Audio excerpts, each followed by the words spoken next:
We need Greenland for national security. One way or the other, we're going to get it. Greenland have been part of the Danish kingdom for 800 years. It's an integrated part of our country. Yet, President Trump has reignited calls to annex Greenland, even hinting at military action. He's placed the island under the oversight of U.S. Northern Command. Meanwhile, Greenland sealed a $3 billion agreement with Canada and the European Union, entirely bypassing the United States. What was once dismissed as a purchasable island has become the epicenter of a geopolitical storm. Just weeks after Trump's bold declaration to Congress that Greenland would become American, one way or another, the situation shifted dramatically.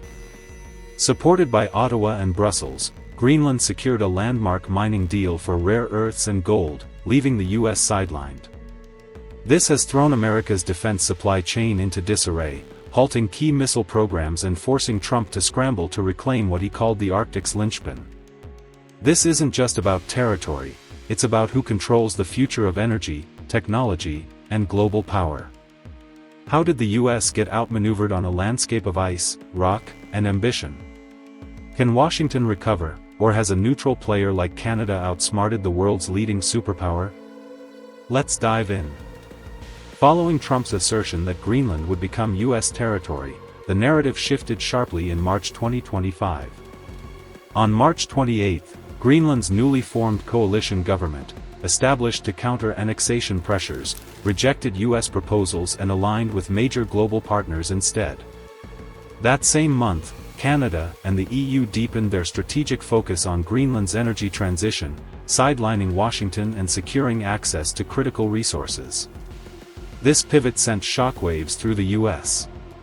Defense experts noted Greenland's vast deposits of rare earths and molybdenum, vital for hypersonic missiles and advanced radar systems. Lockheed Martin warned that supply chain disruptions could delay missile testing schedules, a concern echoed in leaked Pentagon memos reported by Reuters.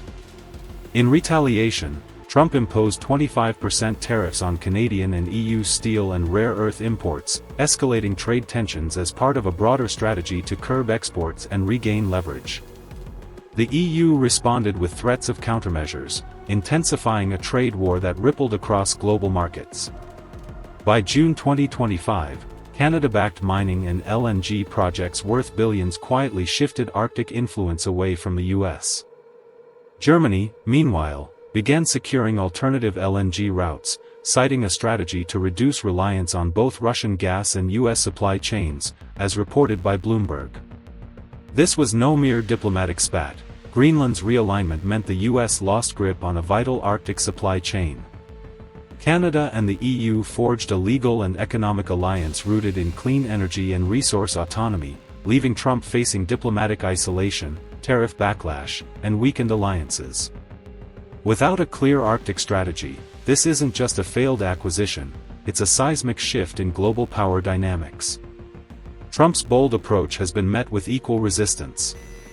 On April 27, 2025, Greenland and Denmark issued a joint statement that doubled as a diplomatic rebuke, declaring that foreign coercion undermines NATO principles and Arctic stability. Prime Minister Mette Frederiksen was unequivocal: "We don't yield. Only Greenlanders decide our future." This wasn't just rhetoric, it was a firm diplomatic stance. Greenland's strategic importance stems from its defense ties with Denmark, which share control. Despite a 2023 US-Denmark defense agreement expanding US military access to Danish territory, Greenland remains off-limits. Denmark's position unhealthy stance allows NATO access but keeps Greenland's sovereignty intact. Greenland's Prime Minister Nielsen also rejected US overtures, stating, "We are not owned by others." A January poll showed only 6% of Greenland's 57,000 residents support joining the US. Spanning 2.1 million square kilometers, Greenland's small population belies its strategic value, with estimated $50 billion in uranium, rare earths, oil, and gas reserves. Control here means dominance over Arctic resources and military choke points, explaining Trump's March 13 comment to NATO's Jens Stoltenberg that US control is essential for global security. Denmark, however, deemed his refusal to rule out force unacceptable, a sentiment that resonated across Europe. Trump's attempt to pull Greenland into the U.S. sphere was met with unified resistance, backed by clear data and defense agreements, turning this into a high-stakes geopolitical clash. Just as Trump thought he had Greenland within reach, Canada and the EU delivered a $3 billion blow. On June 19, 2025, Greenland Resources, a Canadian company supported by the European Raw Materials Alliance and the European Investment Bank, secured a 30-year permit to mine molybdenum at the Momjord site in East Greenland. This open-pit mine is projected to yield £32.8 million annually, meeting 25% of Europe's molybdenum needs. Additionally, Greenland signed a deal with Amaroq Minerals, another Canadian-led venture, for land-based rare earths and gold, drawing roughly £45 million from Denmark's EPO fund.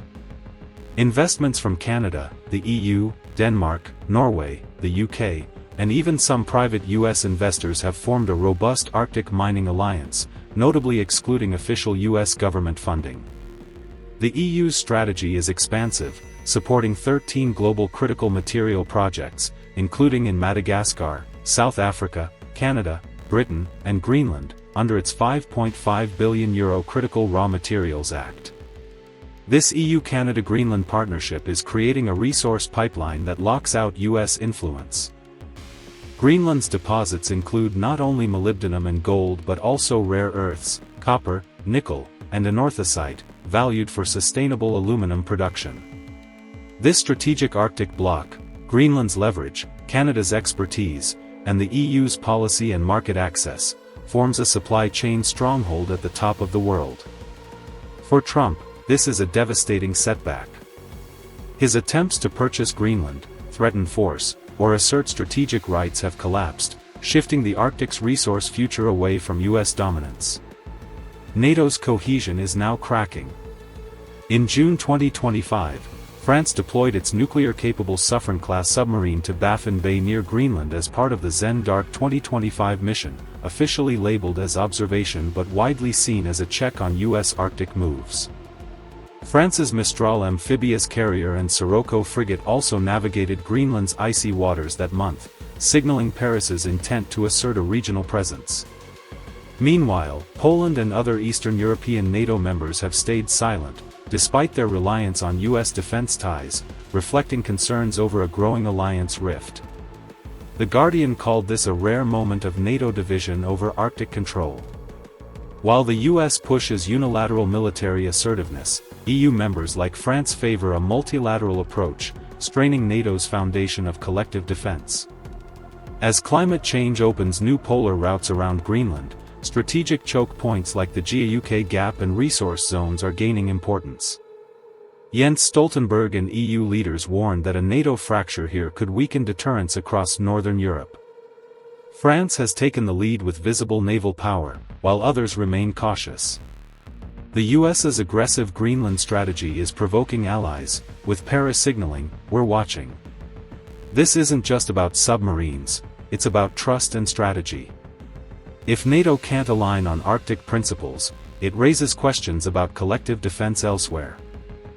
A US push for unilateral control risks isolation, potentially reshaping Arctic security on its own terms. Greenland's pivot is shaking America's defense core. In June 2025, the Momjord molybdenum project secured a 10-year offtake agreement with Outokumpu, ensuring £8 million annually, covering 25% of Europe's demand and generating $160 million yearly. Molybdenum is critical for missile and hypersonic technology, where its alloys shield warheads from extreme heat. U.S. defense giants like Lockheed Martin, reliant on heat-resistant alloys like cobalt, nickel, and molybdenum, face supply chain vulnerabilities. Experts warn the U.S. lacks the capacity to support large-scale hypersonic weapon deployment. Raytheon is turning to costlier sources in Chile and Australia, driving up expenses across the supply chain.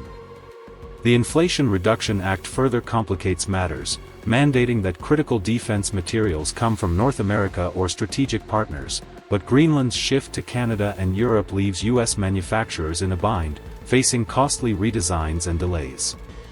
Without Greenland's molybdenum, hypersonic warhead coatings lose reliability, stalling Lockheed's next-generation programs and weakening U.S. Arctic deterrence. Greenland's deal isn't just a mining story, it's a strategic coup, redirecting critical metals beyond U.S. reach and hitting America's defense industry where it hurts. The turning point came on June 13, 2023, when Greenland's parliament passed a new mining act, tightening local control by requiring increased local hiring and reinvesting a portion of profits into a Greenland Development Fund. This wasn't just about equity, it was a bold statement of resource sovereignty. Canada quickly embraced the terms, with firms like Greenland Resources and Amaroq Minerals securing a $3 billion rare earth and gold mining deal, positioning Canada as the preferred partner. Major U.S. companies, like Freeport, withdrew, unwilling to accept profit-sharing terms, ceding ground to Canada and the EU. Negotiations for Greenland's next resource deals are underway, but the U.S. is notably absent, while Canadian and EU representatives hold strong positions. Greenland's message is clear: only responsible partners are welcome. The island holds 43 of the 50 minerals the U.S. deems critical for national security, powering everything from electric vehicles to advanced weaponry. Losing influence here weakens America's supply chain resilience, while Canada secures a multi-billion-dollar extraction pipeline, boosting its Arctic leverage and NATO-aligned partnerships. Greenland retains more wealth and sharpens its independence, leaving the U.S. with a self-inflicted diplomatic and economic setback. Canada and the EU doubled down at a March 23 to 24, 2023 summit in St. John's, unveiling a $3.1 billion Green Arctic Transition Fund for renewable energy, mine decarbonization, and transport corridors in Greenland over 8 years. This was strategic geopolitics, not charity. Canada swiftly launched LNG projects off Greenland's coast, with trial exports reaching Rotterdam and Hamburg, marking a new energy corridor that bypasses the U.S. While volumes are modest, this is a bold opening in energy diplomacy. For Germany, facing a supply crunch post-Nord Stream, Canadian LNG offers a way to reduce reliance on U.S. leverage, especially amid unpredictable U.S. trade policies. Canada's initiative signals Europe's ability to secure energy independently. By funding decarbonization, renewables, and transport channels, the $3.1 billion ties economic incentives to geopolitical influence. For the U.S., which once envisioned Greenland as a strategic asset, this is a major setback. America risks losing long-term access to Arctic minerals and LNG outlets, watching Canada shape energy and geopolitical flows without U.S. involvement. The Arctic is becoming a stage for green diplomacy, with Canada leading through investment and momentum, while the U.S. falls behind. Washington's plans to expand its military presence in Greenland hit a wall in March 2025. U.S. officials proposed rotating troops at Thule, now Patuxent Space Base, and a semi-permanent joint security center to anchor influence in the Arctic. Denmark, wary of sovereignty concerns and NATO tensions, rejected both ideas to avoid destabilizing the region. This rebuff stripped the U.S. of a key Arctic lever as geopolitical stakes rose. Greenland, meanwhile, pursued independence, building logistics chains with Canada, the EU, and Norway, excluding the U.S. New resupply corridors from Thule to European ports bypass Washington, forming an Arctic supply belt that reshapes alliances.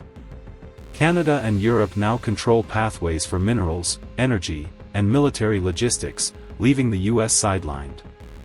Economically, Greenland's supply chains are wired through non-U.S. routes, with Canadian ships and EU-funded planes delivering critical resources. Politically, the U.S. is losing narrative control as Ottawa and Brussels build infrastructure and broker deals. Denmark's firm stance against U.S. military ambition set the stage, and for American viewers, the reality is stark: the U.S. once shaped the Arctic, but now others write the rules. Greenland's ledger no longer favors the U.S., tilting the balance of Arctic influence. What if the U.S. is permanently locked out of the Arctic? Greenland has closed the door, Canada is setting the terms, and Washington is left grasping for leverage as rivals carve out the future. Trump's Arctic ambitions have unraveled, with rejected troop deployments and failed mining bids. Canada leads billion-dollar green energy projects and builds Arctic supply chains without U.S. involvement. This shift wasn't driven by war or treaties but by strategy, patience, and a new form of power rooted in funding and influence. What's next? Can Washington regain Greenland's favor or pivot to another frontier?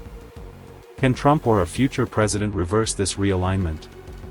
The Arctic, once seen as America's next frontier, may already be lost. The coming moves will shape not just Arctic influence but control over minerals, trade routes, and 21st-century alliances. This isn't about a frozen island, it's about the cold calculus of global power. Share your thoughts in the comments, and subscribe for more on this unfolding Arctic chess match. The game has just begun.